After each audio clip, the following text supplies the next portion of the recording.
لو كان موسى حيا لما وسعه الا اتباعي. فرمایا کہ یاد رکھو یہ تمہاری بیٹی اگر موسیٰ علیہ السلام بھی باحیات ہو جائے، اگر وہ بھی اپنی کامیابی چاہتے ہیں تو ان کے لیے ضروری ہے کہ وہ میری شریعت کی پیروی کریں، میری اتباع کریں، میرے راستے پر چلیں۔ آپ سوچیں حضرت موسیٰ علیہ السلام بھی اپنی نجات کے لیے رسول اللہ کی اطاعت کے محتاج ہے، تو پھر دنیا میں کس چیز کی اطاعت ہم کر کے کامیابی تلاش کر رہے ہیں؟ کس چیز کی؟ کن کو امام ہم نے بنا لیا، کن کو بڑا بنا لیا، کن کے پیچھے ہم چل رہے اور سمجھ رہے کہ ہم وہاں پر جنت پہنچ جائیں گے۔ میرے بھائیوں، ایک ہی راستہ اللہ نے رکھا ہے جنت کا، وہ ہے سنت رسول کا، اطاعت رسول کا۔ بار اسی سے میں آپ کی بات شروع کیا تھا اور اسی پر میری بات ختم ہوگی، کیونکہ ذہنوں میں ہمارے ایک وقت ہونا چاہیے، یہ ایسا بیان دینا چاہیے جس طرح سے رب کی ربوبیت میں، رب کی عبادت میں کوئی شریک نہیں ہو سکتا، ویسے رسول اللہ صلی اللہ علیہ وسلم کی اطاعت میں کوئی شریک نہیں ہو سکتا، اس کے اندر بھی کوئی شرکت نہیں ہے، بس ایک اللہ تعالیٰ نے رسول اللہ صلی اللہ علیہ وسلم کی اطاعت کا ہم کو حکم فرمایا۔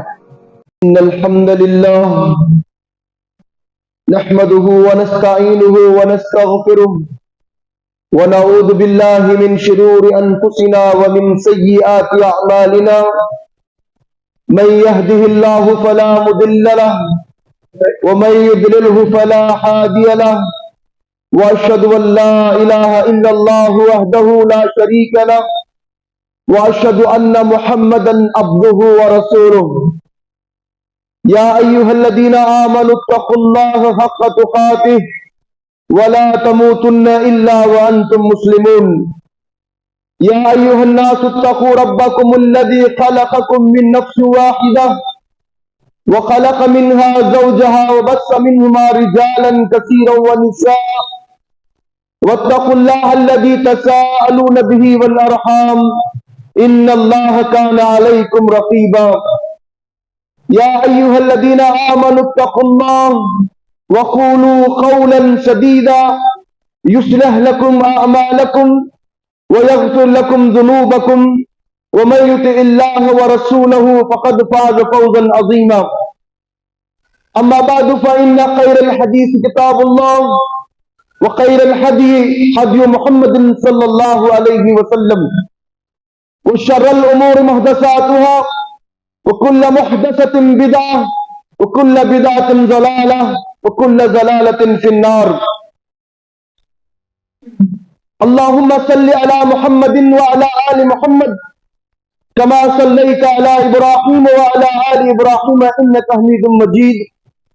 اللهم بارك على محمد وعلى آل محمد كما باركت على إبراهيم وعلى آل إبراهيم إنك حميد مجيد۔ محترم علماء کرام، ذمہ داران جمعیت، نوجوان ساتھیوں، پردہ نشین خواتین اور عزیز بچوں،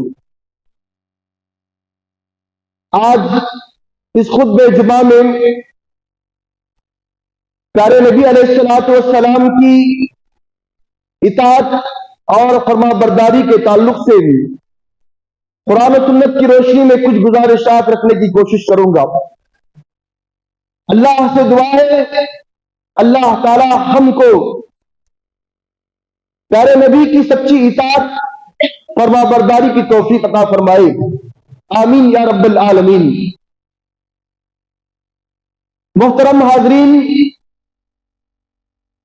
یہ بات یاد رکھیں، دنیا کے اندر کامیابی کا صرف ایک ہی راستہ اللہ تعالیٰ نے باقی رکھا ہے، اور وہ راستہ ہے جناب محمد الرسول اللہ صلی اللہ علیہ وسلم کی اطاعت اور آپ کی فرما برداری والا راستہ۔ دنیا میں کوئی بھی انسان اگر کامیاب ہونا چاہتا ہے تو اس کے لیے ضروری ہے کہ وہ پیارے رسول صلی اللہ علیہ وسلم کی اطاعت اور آپ کی فرما برداری کو اختیار کرے۔ اس راستے کے علاوہ باقی جتنے راستے تھے اللہ تعالیٰ نے سب راستوں کو بند کر دیا، اب وہ ایک راستہ ہے محمد صلی اللہ علیہ وسلم کی اطاعت کا راستہ۔ اللہ تعالیٰ نے قرآن کریم کی سورہ حشر میں آیت نمبر 7 میں یہ بات بیان فرمائی ہے، وما آتاکم الرسول فخذوہ، اے لوگوں جو تم کو رسول دے اس کو تم لے لو، وما نہاکم عنہ فانتہوا، اور جس چیز سے تم کو روکے اسے رک جاؤ، اسی میں تمہاری بھلائی اور تمہاری کامیابی کا راز ہے۔ اور اس کے بعد فرمایا جان لو واتقوا اللہ، اللہ سے ڈرو۔ اگر تم نے کسی بات کو بہانہ بنا کر اگر تم نے ان کی نافرمانی کی، ان اللہ شدید العقاب، اللہ تعالیٰ بہت سخت سزا دینے والا ہے ان لوگوں کو جو اس نبی رحمت کے راستے کو چھوڑ کر، آپ کی سنتوں کو چھوڑ کر، آپ کی اطاعت کو چھوڑ کر دنیا میں کسی اور جگہ کامیابی کو تلاش کرتے ہیں، ان کے لیے کہیں کامیابی نہیں مل سکتی۔ ایک راستہ اللہ نے جو کامیابی کا رکھا ہے اسی کے پیچھے تم چلو، اور اس کے فائدے کیا ہیں؟ اتنے فائدے آپ اس کا شمار نہیں کر سکتے۔ اطاعت رسول کے سب سے بڑا فائدہ تو یہ ہے کہ ہم جو اعمال کر رہے ہیں، ہم جو نیکیاں کر رہے ہیں، چاہے وہ ہماری نمازیں ہو، چاہے ہمارے صدقات و خیرات ہو، چاہے ہمارے روزے ہو یا ہمارے حج اور عمرے ہو، یا ہمارا کوئی بھی نیکی کا کام ہو، وہ کام اللہ کی بارگاہ میں اسی وقت قابل قبول ہوگا جب اس کے اندر اطاعت رسول ہو، اس کے اندر رسول اللہ کی اتباع ہو۔ اس کے بغیر اس کا کوئی معنی اور مفہوم نہیں، اس کے بعد اس کی کوئی حیثیت باقی نہیں رہتی اگر اس کے اندر اطاعت رسول کو ملحوظ نہ رکھا گیا ہو۔ اللہ تعالیٰ نے فرمایا یا ایھا الذین آمنوا اطیعوا اللہ واطیعوا الرسول ولا تبطلوا اعمالکم، فرمایا کہ اے ایمان والو تم اللہ کی اطاعت کرو، اس کے رسول کی اطاعت کرو، اور ان کی نافرمانی کر کے تم اپنے اعمال کو ضائع اور برباد نہ کرو۔ تمہارے اعمال ضائع اور برباد ہو جائیں گے اگر تم نے اطاعت رسول نہ کی۔ رسول اللہ صلی اللہ علیہ وسلم کی اطاعت، آپ کی فرما برداری، یہ ہماری عبادتوں کے قبول ہونے کا سب سے بڑا ذریعہ ہے۔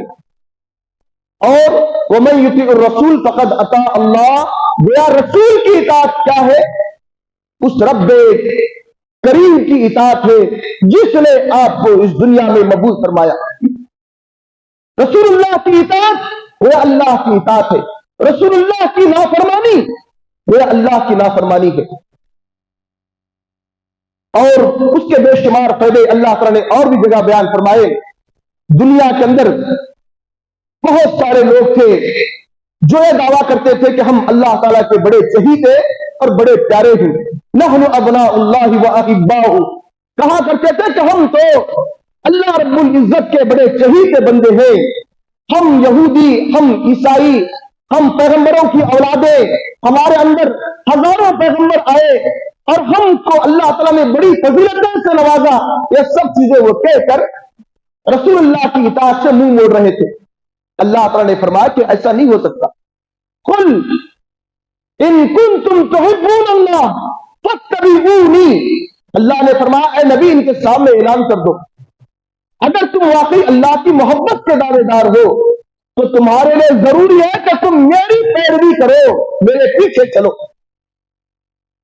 یحببکم اللہ، تمہارا دعویٰ بھی تسلیم اللہ تعالیٰ کے ہاں ہو جائے گا کہ تم واقعی اللہ کی محبت کرنے والے ہو، اور اس سے بڑھ کر اللہ تعالیٰ کیا کرے گا؟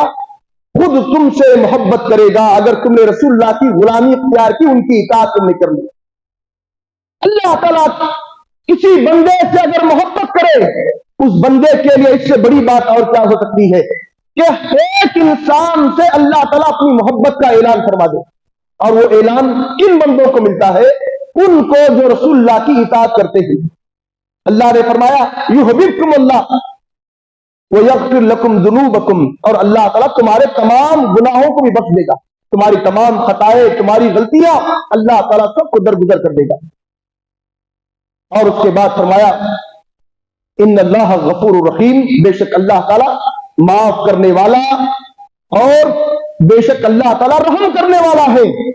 اگر تم نے رسول اللہ کی اطاعت کی تو تمہیں 3 فائدے حاصل ہوئے۔ ایک فائدہ یہ ہوا کہ تم نے جو کہا تھا کہ ہم اللہ سے محبت کرتے ہیں تو اللہ کی محبت میں تم سب سے ثابت ہوگے، اور رسول اللہ کی اطاعت کی برکت سے اللہ تعالیٰ خود تم سے بھی محبت کرے گا۔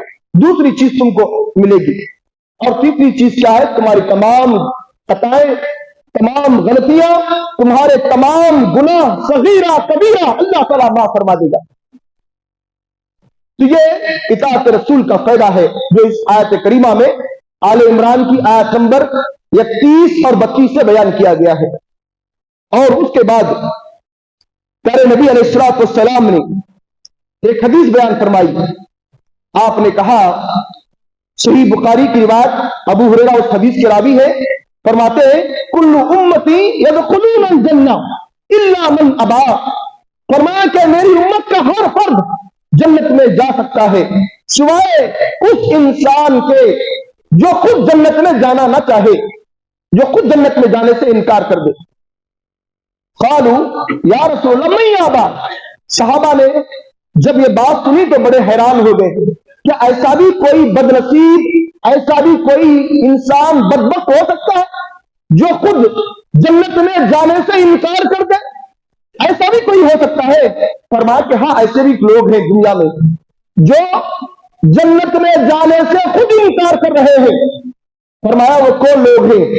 وہ لوگ وہ ہیں، آپ نے فرمایا من اطاعنی دخل الجنہ ومن عصانی فقد ابا، فرمایا کہ جو آدمی میری بات مان لے گا وہ آدمی جنت میں ضرور جائے گا، اور جو آدمی میری بات کا انکار کر دے گا وہی تو ہے جو یہ کہہ رہا ہے کہ مجھے جنت نہیں جانا ہے۔ میرا انکار گویا کیا ہے؟ جنت میں جانے سے انکار کرنے والے کی طرح ہے۔ میری کسی بات کا انکار کرنے والا وہ ایسا ہے جو خود جنت میں جانے سے انکار کرنے والا ہے۔ اور پیارے نبی علیہ الصلوۃ والسلام نے فرمایا دنیا کے اندر رسول اللہ صلی اللہ علیہ وسلم کی محبت اور اللہ کی محبت کا معیار اللہ نے ایک چیز کو رکھا ہے، وہ کیا ہے؟ آپ کی اطاعت کو۔ اللہ کے نبی نے فرمایا من احب سنتی وقد احبنی، جو انسان میری کسی سنت سے محبت کرے گا گویا وہ کیا کرتا ہے؟ مجھ سے محبت کرتا ہے۔ گویا آپ کی سنتوں سے محبت ہی آپ کی محبت کی دلیل ہے۔ ومن احبنی کان معی فی الجنہ، اور جو آدمی مجھ سے محبت کرے گا اللہ تعالیٰ اس کو جنت میں میرے ساتھ رکھے گا۔ اس کا ٹھکانہ کہاں ہوگا؟ جنت میں تو ہوگا ہی، مگر جنت میں بھی میرے ساتھ ہوگا، یعنی رسول اللہ صلی اللہ علیہ وسلم کی صحبت، آپ کا پڑوس اس انسان کو نصیب ہوگا جو رسول اللہ صلی اللہ علیہ وسلم کی اطاعت کرنے والا، آپ کی سنتوں کو اپنانے والا، آپ کے طریقے پر چلنے والا ہوگا۔ اور اس کے بعد آپ دیکھیں دنیا کے اندر بڑے اختلافات ہیں، بڑے مسائل ہیں، بڑے فتنے ہیں، بڑی جماعتیں ہیں، اور اس کے اندر اگر ہم چاہتے ہیں کہ ایمان والوں کے اندر اتحاد پیدا ہو، ان کا اختلاف ختم ہو، ہمارے اندر سکون اور چین آئے، ہمارے اندر جو ہے ایک دوسرے کی عزت اور ایک دوسرے کے ایمان والوں کے ساتھ مل جل کر رہنے کا سلیقہ پیدا ہو، تو اس کے لیے بھی ایک ہی حل ہے، وہ کیا ہے؟ رسول اللہ صلی اللہ علیہ وسلم کی اطاعت اور فرمانبرداری۔ اللہ تعالیٰ نے قرآن کے اندر فرمایا، قرآن کریم کے اندر سورہ نساء کی آیت نمبر 59 میں اللہ نے فرمایا یا ایھا الذین آمنوا اطیعوا اللہ واطیعوا الرسول، اے ایمان والو اللہ کی فرمانبرداری کرو، اس کے رسول کی فرمانبرداری کرو، وَأُولِي الْأَمْرِ مِنْكُمْ، اور تم میں سے جو بھی ذمہ دار ہیں ان کی بھی اطاعت کرو، تم میں سے جو بڑے ہیں جو تمہارے اوپر مقرر کیے گئے ہیں ان کی بھی تم اطاعت اور ان کی فرمانبرداری کرو۔ فَإِن تَنَازَعْتُمْ فِي شَيْءٍ فَرُدُّوهُ إِلَى اللَّهِ وَالرَّسُولِ، فرمایا اگر تمہارے اندر اختلاف اگر آ جائے ذمہ داروں میں، تم میں یا تمہارے آپس میں،